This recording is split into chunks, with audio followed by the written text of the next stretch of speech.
అందరినీ కూడా గౌరవనీయులు ప్రధానమంత్రి గారు మాట్లాడుతున్నప్పుడు నిశ్శబ్దంగా ఉండవలసిందిగా మొబైల్ ఫోన్లు సైలెంట్ మోడ్లో పెట్టవలసిందిగా కోరుతున్నాం.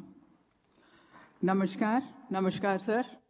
On behalf of my father, Shri M. Venkaiah Naidu Garu, our family members and all the dignitaries and the guests present here on this auspicious occasion, I feel honored in welcoming our Honorable Prime Minister, Shri Narendra Modi ji, who has most graciously consented to release books on the eventful life and extraordinary journey of Shri M. Venkaiah Naidu Garu. I now request our Honorable Prime Minister to release the biography, Venkaiah Naidu, Life in Service, authored by Shri S. Nagesh Kumar.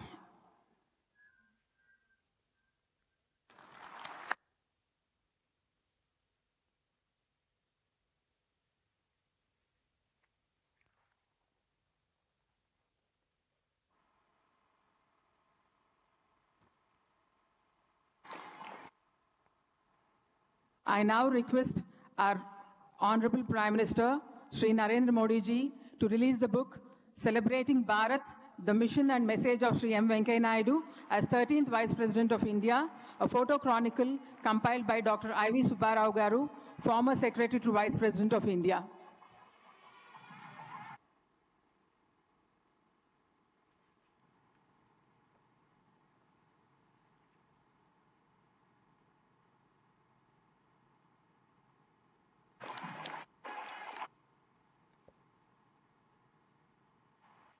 May I now request our Honorable Prime Minister to release the pictorial biography in Telugu titled Mahaneta, Life and Journey of Shri M. Venkaiah Naidu, authored by Shri Sanjay Kishore.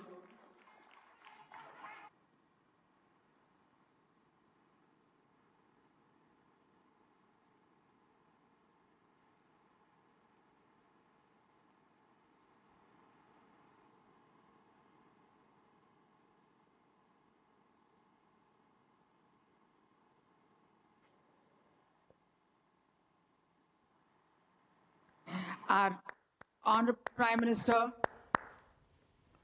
Shri Narendra Modi ji's presence here has added to the grandeur of this special occasion.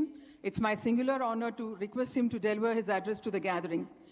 May I now request all of you to maintain silence in the decorum and request Honorable Prime Minister to please deliver his valuable address. Thank you, sir. नमस्कार. कार्यक्रम में उपस्थित और आज के कार्यक्रम के केंद्र बिंदु हमारे वरिष्ठ साथी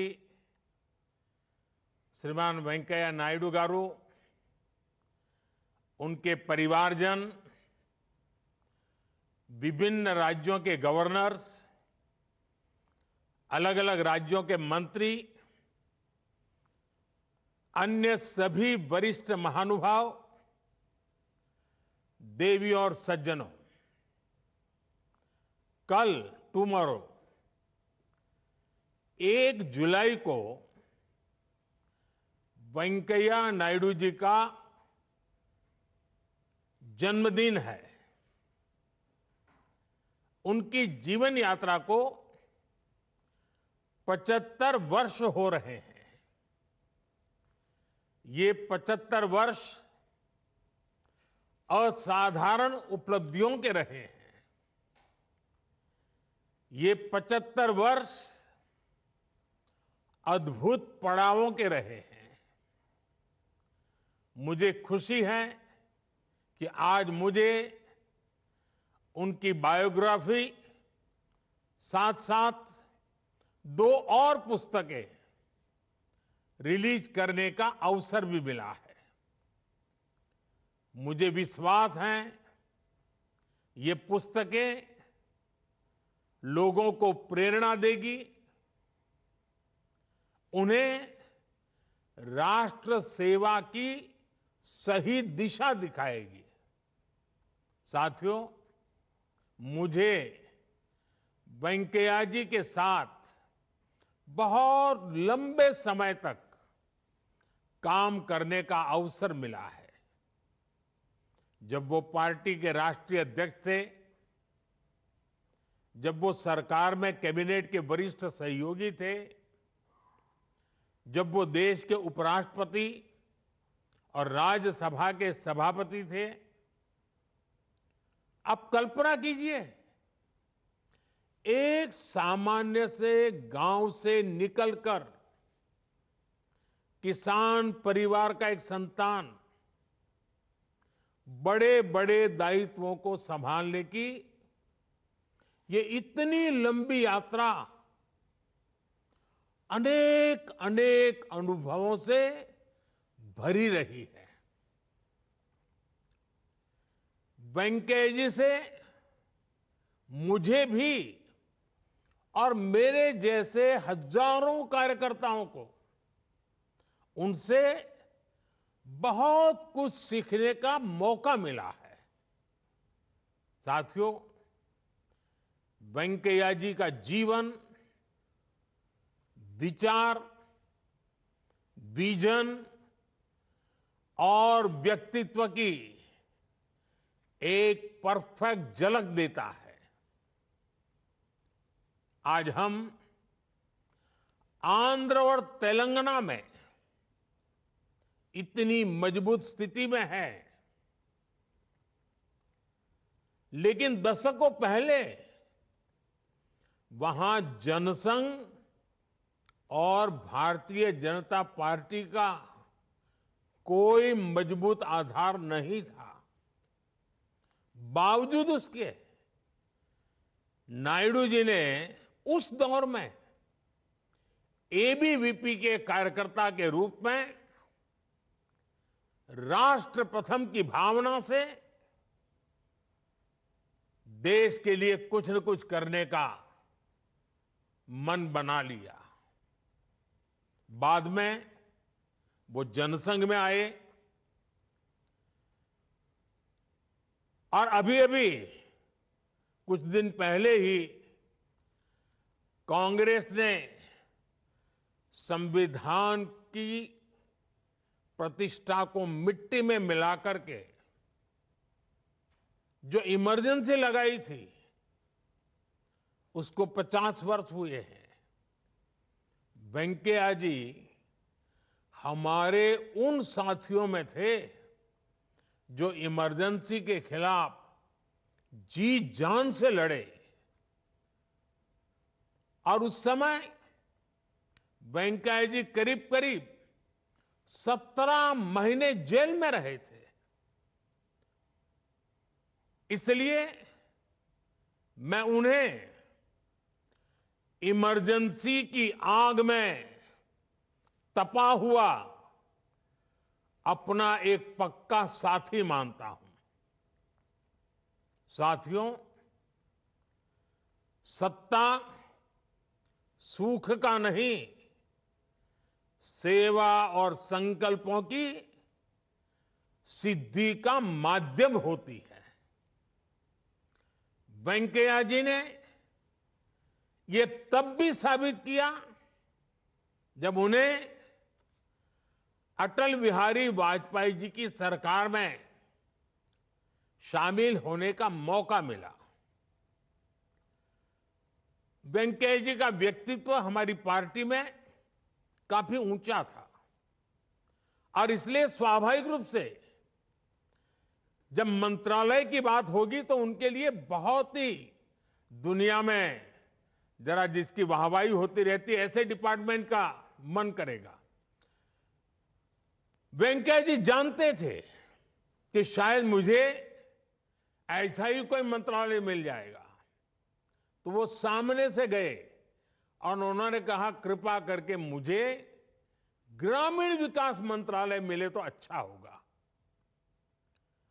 ये छोटी बात नहीं है। और वेंकैया जी ने ऐसा क्यों किया?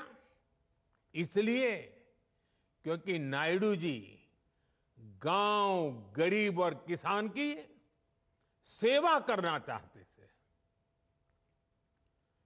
और ये विशेषता देखिए, शायद भारत में वो ऐसे मंत्री रहे जिन्होंने अटल जी के समय ग्रामीण विकास का काम किया और हमारे साथ कैबिनेट में एक वरिष्ठ साथी के रूप में शहरी विकास मंत्री के रूप में काम किया। यानी एक प्रकार से दोनों विधाओं में पारंगत। और वो उस काम, जिस प्रकार से उन्होंने उस काम को किया, अगर मैं उसके विषय में उनके अनेक इनिशिएटिव, उसके प्रति उनका समर्पण, भारत के आधुनिक शहरों की उनकी कल्पना, अगर मैं उसके विषय में कुछ कहने जाऊंगा तो कई घंटे निकल जाएंगे। वेंकैया जी के कार्यकाल में स्वच्छ Bharat mission, smart city mission और अमृत योजना जैसे अनेक अभियान शुरू हुए। साथियों, वेंकैया जी की बात हो और उनकी वाणी, उनकी वाक्पटुता,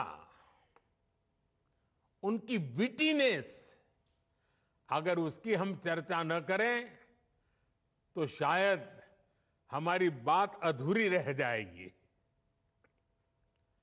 वेंकैया जी की अलर्टनेस,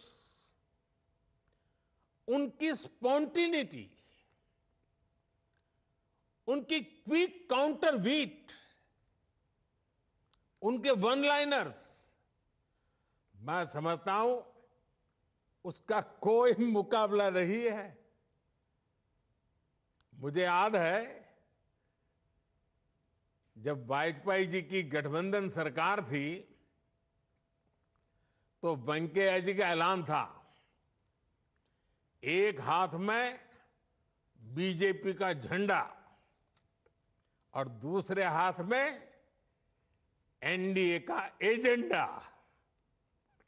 और 2014 में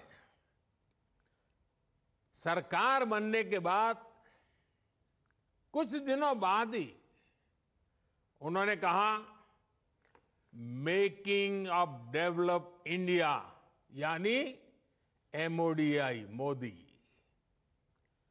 मैं तो खुद हैरान रह गया कि वेंकैया जी इतना कैसे सोच लेते हैं। वेंकैया गारू, इसलिए ही वेंकैया जी की स्टाइल में मैंने एक बार राज्यसभा में कहा था, वेंकैया जी की बातों में गहराई होती है, गंभीरता भी होती है, इनकी वाणी में विजन भी होता है और बीट भी होता है, वार्मथ भी होता है और विजडम भी होता है। साथियों, अपनी इसी खास स्टाइल के साथ आप जितने समय राज्यसभा के सभापति रहे, आपने सदन को पॉजिटिविटी से भरपूर रखा। आपके कार्यकाल में सदन ने कितने ही ऐतिहासिक फैसले लिए। पूरे देश ने देखा था, जम्मू कश्मीर से 370 हटाने का बिल लोकसभा की जगह पहले राज्यसभा में पेश हुआ था। और आप जानते हैं, उस समय राज्यसभा में हमारे पास बहुमत नहीं था, लेकिन 370 हटाने का बिल राज्यसभा में आन बान शान के साथ बहुमत से पारित हुआ था। इसमें कई साथियों, पार्टियों और सांसदों की भूमिका तो थी ही, लेकिन ऐसे संवेदनशील मौके पर सदन को सुचारू रूप से चलाने के लिए वेंकैया जी जैसा अनुभवी नेतृत्व भी उतना ही जरूरी था। आपने इस देश की, इस लोकतंत्र की ऐसी अनगिनत सेवाएं की है। वेंकैया गारू में ईश्वर से कामना करता हूं आप ऐसे ही स्वस्थ और सक्रिय रहते हुए दीर्घ काल तक हम सबका मार्गदर्शन करते रहे। और आपने देखा होगा, बहुत कम लोग जानते होंगे, वेंकैया जी बहुत ही इमोशनल व्यक्ति है। जब हम गुजरात में काम करते थे, वेंकैया जी जब आते थे, अगर कुछ ऐसी घटनाएं घटती थी तो वो सबसे ज्यादा पीड़ित नजर आते थे। वे निर्णायक रहते हैं। और आज ये भारतीय जनता पार्टी का विशाल जो वटवृक्ष दिखता है ना, उसमें वेंकैया गारू जैसे लाखों कार्यकर्ताओं, 3-3, 4-4 पीढ़ी भारत मां की जय इसी एक संकल्प को लेकर खपती रही है। तब जाकर के आज ये विशाल वटवृक्ष पनपा है। वेंकैया जी जैसे उनकी तुकबंदी के कारण ध्यान आकर्षित करते थे, वैसे हमारे वेंकैया जी खिलाने के भी उतने ही शौकीन रहे हैं। मकर संक्रांति पर दिल्ली में उनके निवास पर पूरे दिल्ली का हुज हू और एक प्रकार से पूरा तेलुगु फेस्टिवल, कभी कभी पूरा साउथ इंडियन फेस्टिवल, शायद अगर किसी साल न हो पाए तो हर कोई याद करता है, अरे वेंकैया जी कहीं बाहर तो नहीं है। इतना हरे के मन में मकर संक्रांति का उत्सव बहुत ही, यानी वेंकैया जी की जो सहज जीवन की प्रक्रियाएं हैं उससे भी हम लोग भली भांति परिचित है। मैं तो देखता हूं आज भी कोई भी अच्छी खबर उनके कान पे आ जाए, कोई भी अच्छी घटना उनके नजर आ जाए, शायद ही कभी वो फोन करना भूलते हो। और वो इतने भाव विभोर होकर खुशी व्यक्त करते हैं, हम जैसे लोगों को उससे एक बड़ी प्रेरणा मिलती है, उत्साह मिलता है, उमंग मिलता है। और इसलिए वेंकैया जी का जीवन आने वाली पीढ़ियों के लिए और सार्वजनिक जीवन में काम करना जो चाहते हैं ऐसे नौजवानों के लिए बहुत ही प्रेरक है, उत्तम मार्गदर्शन देने वाला है। और ये जो तीनों किताबें हैं, उन तीनों किताबें अपने आप में, किताब को देखते ही उनकी जर्नी का हमें पता चलता है, हम भी उसकी यात्रा में जुड़ जाते हैं। एक के बाद एक घटना प्रवाह से हम अपने आप को अनुबंध कर लेते हैं। साथियों, आपको शायद याद होगा, एक बार मैंने राज्यसभा में श्रीमान वेंकैया गारू के लिए कुछ पंक्तियां कही थी। राज्यसभा में जो कहा था, मैं आज फिर उन्हें दोहराना चाहता हूं। अमल करो ऐसा अमन में, अमल करो ऐसा अमन में, जहां से गुजरे तुम्हारी नजरें, जहां से गुजरे तुम्हारी नजरें, उधर से तुम्हें सलाम आए। आपका व्यक्तित्व ऐसा ही है। एक बार फिर आपको 75 वर्ष की यात्रा, और मैं तो याद है हमारे एक मित्र हैं, कभी उनको मैंने एक बार फोन करके पूछा, भाई कितने साल हो गए, कितने, क्योंकि उनका भी 75वां जन्मदिन था। तो मैंने उनको ऐसे ही फोन किया, तो उस साथी ने मुझे ये नहीं बताया उनके 75 साल हुए हैं। उन्होंने मुझे जवाब दिया, मैंने कहा भाई क्या कितने साल हो गए? नहीं, बोले अभी 25 बाकी है। देखने का ये नजरिया है। मैं भी आज 75 वर्ष के आपके यात्रा जिस पड़ाव पर पहुंची है और जब आप शताब्दी मनाएंगे तब देश 2047 में विकसित भारत आजादी की शताब्दी मनाता होगा। आपको जन्मदिन की बहुत बहुत शुभकामनाएं, बहुत बहुत बधाई। आपके परिवारजनों को भी आपकी सफलता में उनका जो योगदान रहा है, कंधे से कंधा मिलाकर के और कहीं छा जाने की कोशिश नहीं, एक मूक सेवक की तरह सबने काम किया है। मैं आपके परिवार के सब लोगों को बहुत बहुत बधाई देता हूं, बहुत बहुत शुभकामनाएं देता हूं। आपका बहुत बहुत धन्यवाद।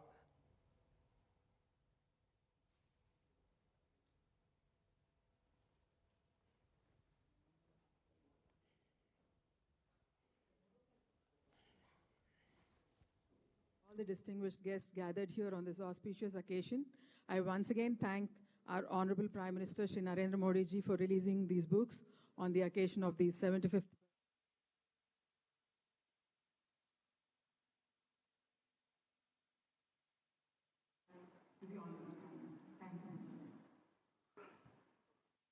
प्रधानमंत्री श्री नरेंद्र भाई मोदी जी, आपको बहुत बहुत धन्यवाद। आपने अपना व्यस्त समय में कुछ समय निकालकर मेरा 75th ये पंचसप्तति के अवसर पर आपने मेरे बारे में जो लिखा है 3 पुस्तक, इन तीनों पुस्तकों को आपने विमोचन किया है। आपको बहुत बहुत धन्यवाद। I don't want to take much of your time, Prime Minister. You are doing a good work. Continue it with all the vigor and might. I know that you have taken a lot of initiatives for the welfare of the downtrodden, taking care of the suppressed, oppressed and depressed people, taking care of the rural people, taking care of the women folk, taking care of the different regions of the country. You have done an excellent work.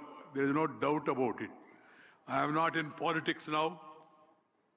After occupying the second highest constitutional post, I have decided not to associate myself with the party. But on behalf of the country, on behalf of myself, I have no hesitation in saying that you are doing a good work. We wish you all the best, good health, and see to it that the remaining part of developmental initiatives, ending the urban-rural divide, taking care of the agriculturists, and taking care of the downtrodden, and also seeing to it that the reforms, you have given a popular mantra, reform, perform, and transform. I added at that time, I think you remember, reform, perform, and transform, inform. I was Minister for Information Broadcasting Minister. I conveyed it to the people because finally people should be conveyed up to the lowest level. You must take the message of development. Development, I personally feel, Honorable Prime Minister, development, because, and then welfare, they must go hand in hand. We should not be tempted by these freebies and then make the people lazy. Yes, we must give them a helping hand. You have been giving free ration to the crores of people across the country. That should continue as long as it is required. But at the same time, skill development is the need of the hour. You have rightly created a ministry also for the same. Please see that some more thrust is given on that. And another thing I am very happy, I want you to continue it and promote it further, is promoting Indian languages, promoting mother tongue.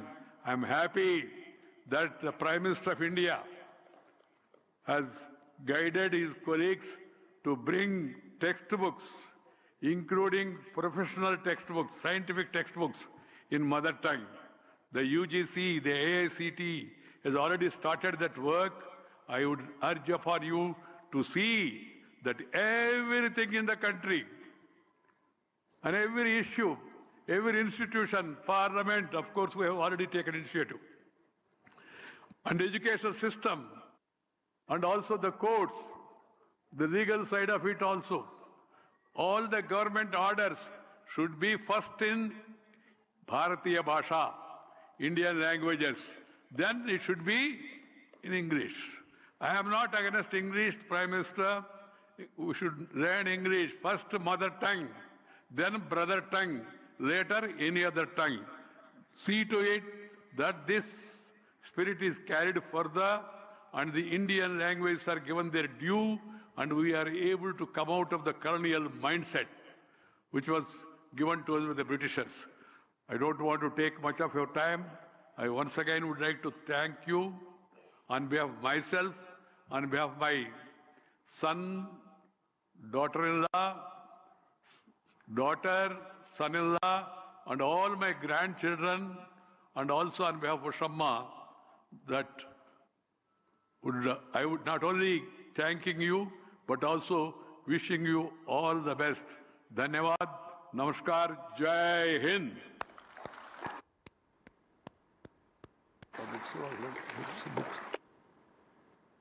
Thank you. There was one